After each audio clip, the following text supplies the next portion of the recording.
Vamos lá, de volta com o nosso Vida Melhor, para a gente continuar aprendendo. E o momento agora é muito especial. A gente vai falar principalmente da saúde feminina, mas eu quero os homens também aí na sala. Você que está aí com a sua esposa, fica, porque é importante o casal entender da saúde, tanto a feminina, os homens entenderem também sobre as mulheres e as mulheres sobre os homens, né? Afinal de contas, a gente está aí caminhando junto, dividindo a mesma vida. Então vamos prestar atenção, tá? O papo é sério. Janeiro já é conhecido como mês da conscientização sobre o câncer de colo de útero. Ele é o terceiro tumor mais frequente na população feminina e a quarta causa de morte de mulheres no Brasil.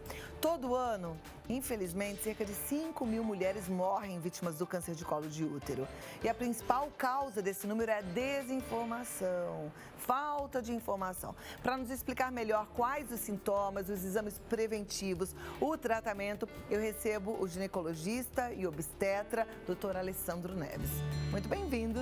Obrigado. Muito bom a gente poder falar desse assunto, que na verdade é um alerta para toda a população, né? É verdade. Deixa eu só trocar nossos copinhos, que eu estava tomando esse aqui. E vamos lá, falar sobre câncer de colo de útero. Primeiro, tentar entender, né? Eu acho que o que é o câncer de colo de útero, aonde é que ele fica? Então, em relação ao câncer de colo, uma coisa que é super importante é que a causa principal é o vírus HPV. Então, às vezes as pessoas têm essa dúvida de como um vírus é capaz de causar um câncer, mas no caso do HPV é exatamente esse o risco. Então é o papilomavírus, que é um vírus que é conhecido aí por todo mundo, mas ele é a causa do câncer de colo uterino. E esses dados alarmantes que você falou, eles são verdadeiros. Além de mais de 5 mil mortes por ano, estima-se no Brasil mais de 16 mil casos novos por ano de câncer de colo do útero. E o mais preocupante é que essa é uma doença que dá para prevenir totalmente, né? De uma maneira bastante simples, através do exame preventivo de Papa Nicolau. Então, se a gente for analisar friamente, nos tempos atuais, a gente não deveria mais ter nenhum caso de câncer de colo do útero. Né? Porque a principal causa é essa e basicamente é essa. Teria outra causa do câncer de colo de útero? Não, é o vírus HPV. Então, se a gente for falar em quais são os riscos, né? Então, a gente sabe que quem está mais sujeito são as mulheres que têm um início de vida sexual mais cedo, que têm múltiplos parceiros, que não usam o preservativo, a camisinha, o cigarro influencia, o uso de anticoncepcional com altas doses hormonais pode influenciar, ou se é uma mulher que tem alguma situação onde a imunidade está mais baixa, por exemplo, o vírus HIV ou alguma doença como o lúpus, por exemplo. Então, todos esses são fatores que aumentam o risco para você adquirir o HPV e, eventualmente, o câncer de colo. O que é importante é que uma mulher que tem HPV não necessariamente vai ter o câncer de colo. Existem mais de 100 tipos de vírus HPV, mas a gente sabe que o número 16 e o número 18 são os que principalmente causam o câncer de colo uterino. Então, não é porque uma mulher tem o vírus HPV que ela vai desenvolver o câncer de colo. Estima-se que das mulheres que têm vida sexual ativa, 80% em algum momento da vida vão ter algum tipo de vírus HPV no organismo. E aí, fazendo os exames preventivos, ela pode e deve tratar isso. Exatamente. E aí ela fica livre do câncer de colo de útero? Fica livre. Então, se a gente fosse falar em o que podemos fazer para prevenir o câncer de colo uterino, aí, hoje em dia, a gente tem basicamente 3 coisas. Então, é o uso do preservativo, e aí cabe uma orientação. Quando a gente fala das doenças sexualmente transmissíveis, e a gente pode até considerar que o câncer de colo é uma doença sexualmente transmissível, a camisinha protege completamente contra a sífilis, contra a hepatite B, contra a AIDS, o HIV. E contra o HPV, ele é um aliado importantíssimo, mas não protege totalmente. Por quê? A camisinha ela vai só no pênis. Então, no ato sexual, o contato externo da vagina com o escroto pode transmitir o vírus HPV. Mas o que eu quero dizer com isso é que deve-se usar a camisinha. Protege, mas não é 100%. Então, o uso do preservativo é uma das medidas fundamentais. A segunda coisa é que o Ministério da Saúde hoje disponibiliza gratuitamente a vacina contra o HPV. E essa vacina é principalmente contra esses tipos que são os principais causadores do câncer. Então, as meninas de 9 a 14 anos e os meninos também de 11 a 14 anos, eles podem, em qualquer unidade básica de saúde, tomar a vacina contra o HPV. As mulheres acima dessa idade também podem tomar, mas aí elas têm que utilizar a rede privada para fazer... E vale a pena para uma mulher mais adulta, uma mulher mais madura? Seria interessante que ela tomasse também? Aí, não como uma política de prevenção em massa, aí a gente teria que individualizar cada caso, mas na maioria das vezes a gente acaba indicando também a vacina contra o HPV para mulheres mais maduras. Se a gente perguntar qual seria o ideal seria tomar a vacina antes da primeira relação sexual ou ainda no início da vida sexual. Por isso que o Ministério propõe essa faixa etária para as meninas de 9 a 14 anos. Mas muitas mulheres após essa idade, devido a várias situações, a gente acaba indicando a vacina também. Então, é a segunda proteção. E a terceira, que é aquela que a maioria das mulheres já está acostumada, é o exame preventivo, o exame de citologia, que é o Papa Nicolau. Porque é através desse exame que a gente pode identificar as lesões precursoras, aquelas que acontecem antes de virar o câncer. Porque no consultório a gente vê com frequência uma dúvida, muitas mulheres acham que o Papa Nicolau é para ver por que tem corrimento ou se tem alguma bactéria. O exame até pode identificar, mas esse não é o objetivo. O objetivo é prevenir o câncer de colo uterino. Por quê? É uma doença lenta. Desde a primeira alteração até virar câncer, pode demorar anos numa mulher saudável. Então, se a gente identificar uma lesão precursora do câncer, o tratamento é simples, a gente faz uma pequena cirurgia e tira só aquela área que está alterada e a chance de cura é praticamente 100%. Então, hoje, o que o Ministério da Saúde propõe para que as mulheres estejam protegidas? Todas as mulheres entre 24 e 64 anos devem fazer o exame de Papa Nicolau. Foram feitos vários estudos internacionais e viram que se fizer em meninas mais novas, mesmo que ela tenha uma alteração, nessa idade, por exemplo, 15 anos, uma adolescente, o organismo tem capacidade para curar essa alteração sozinha. Por isso que não precisaria fazer o Papa Nicolau nessa faixa etária. Então, toda mulher entre 24 e 64 anos deve fazer o Papa Nicolau. Com que frequência? Faz anualmente 2 vezes. Se os 2 primeiros estiverem normais, pode fazer a cada 3 anos. É isso que o Ministério da Saúde preconiza pelo consenso que eles fizeram em 2016. Então, você percebe que é uma doença facilmente prevenível e que se a gente identificar uma alteração, o tratamento tem uma cura que é praticamente 100%. Maravilha. Existe algum sintoma para quem nunca fez e está assistindo o programa agora e está assim, será que eu posso ter isso? Esse câncer de colo de útero apresenta sintoma? Infelizmente, apenas 5% das mulheres apresentam algum tipo de sintoma. Por isso que é fundamental a avaliação e a consulta no ginecologista. Porque, normalmente, quando a mulher apresenta algum sintoma e o sintoma principal é um sangramento, é o sangramento vaginal fora da menstruação, um sangramento que não é normal. Quando acontece isso, significa normalmente que o câncer já está avançado. E aí as possibilidades de cura já são bastante baixas.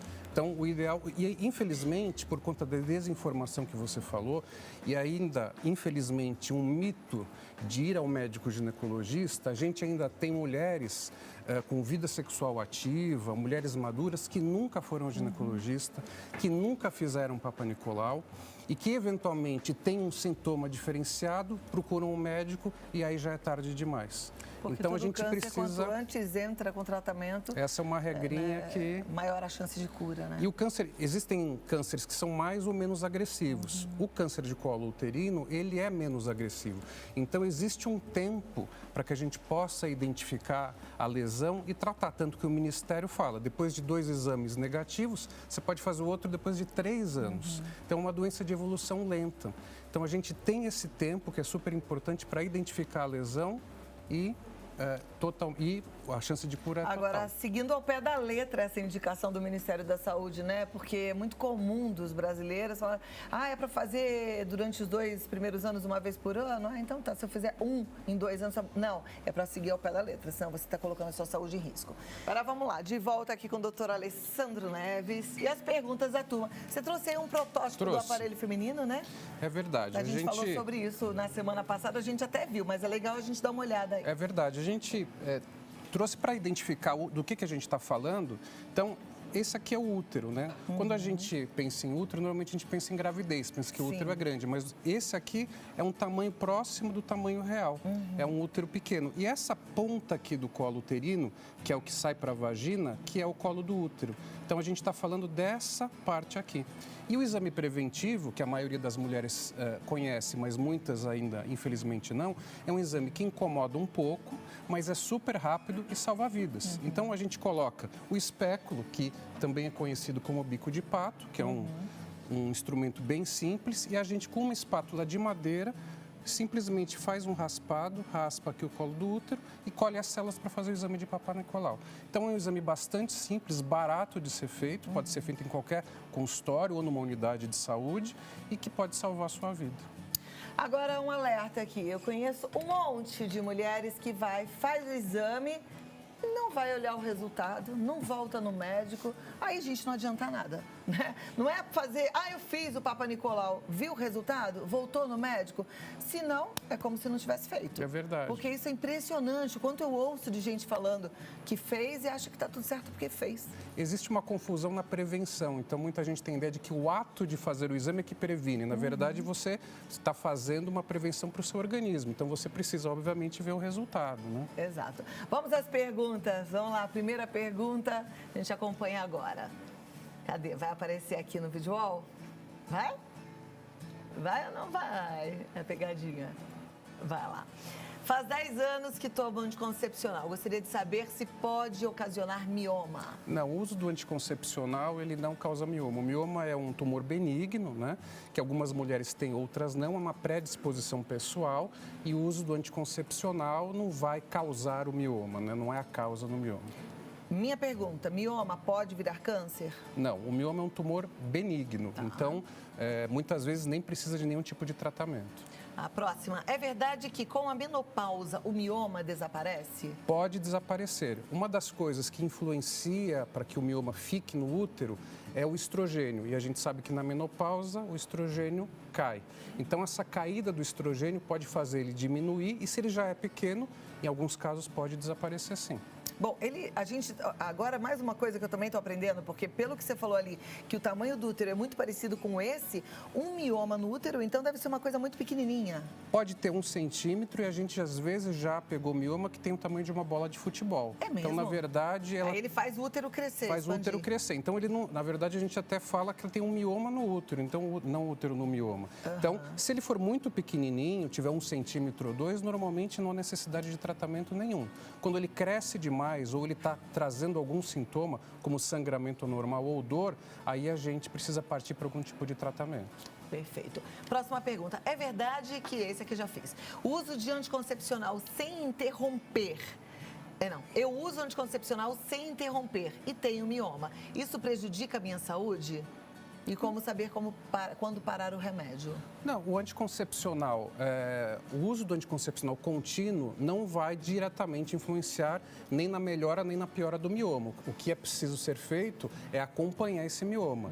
Então, para identificar exatamente se ele vai precisar ou não de algum tipo de tratamento. Então, o ideal sempre é individualizar esse acompanhamento para ver anticoncepcional e mioma, né? O importante nesse caso não é o anticoncepcional, é o acompanhamento do mioma.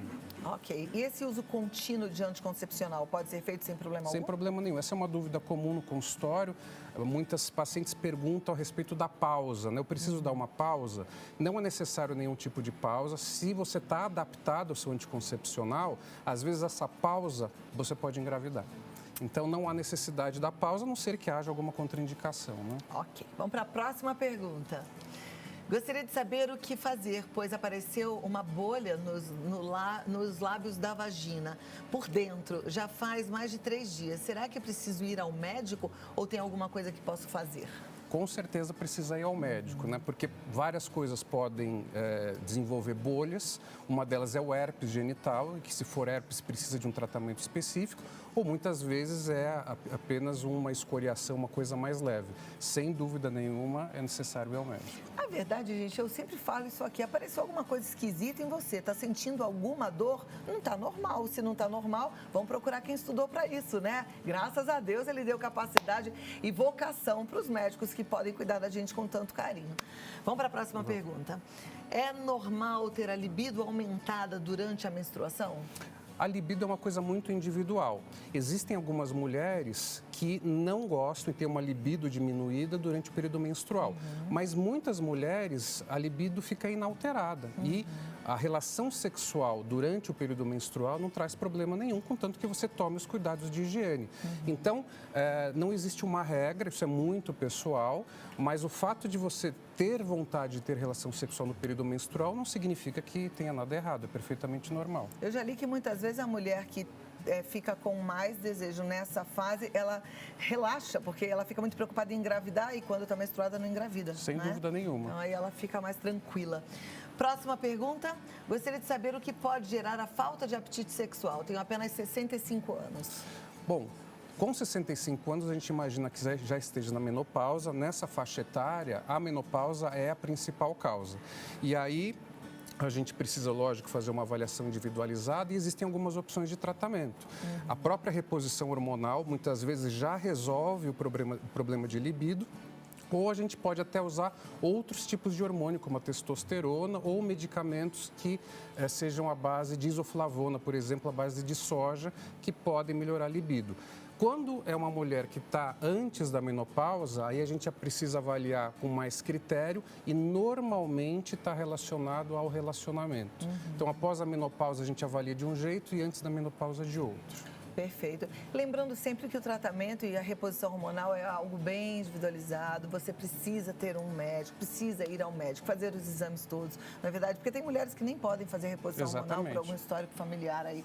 Então é bom a gente não dar bobeira. Nossa saúde vale ouro. Cuide de você enquanto há tempo. Certo, doutor? Certíssimo. Muito obrigada, doutor Alessandro Neves, ginecologista e obstetra, tá? No www.dralessandroneves.com, dralessandroneves.com, e o telefone de contato é o 11 30 44 20 26. Amei nosso bate-papo. Bom, eu também. Eu acho que a gente conseguiu responder as perguntas que ficaram da semana passada. E fizemos o alerta aí sobre o câncer de colo de útero. Para a gente cuidar da gente, né? Muito bom. Volte sempre, viu? Voltarei, obrigado. A gente vai aprendendo sempre, né? O doutor Alessandro levantou ali uma questão interessante. Lembra que ele falou assim que às vezes a falta de desejo sexual antes da menopausa pode ser alguma coisa relacionada ao relacionamento a dois? Meninas, a gente tem que cuidar do nosso casamento, cuidar do nosso relacionamento. Eu realmente acredito que amar é decisão. E quando a gente está dentro de um casamento, a gente cultiva, igual plantinha mesmo, sabe? É aquilo que eu falo sempre assim, cuida dos seus pensamentos. Começou a pensar muita coisa, começou a ver muito defeito, manda esse pensamento embora. Começa a ver as qualidades. Lembre-se das coisas que fez com que você se apaixonasse pelo marido.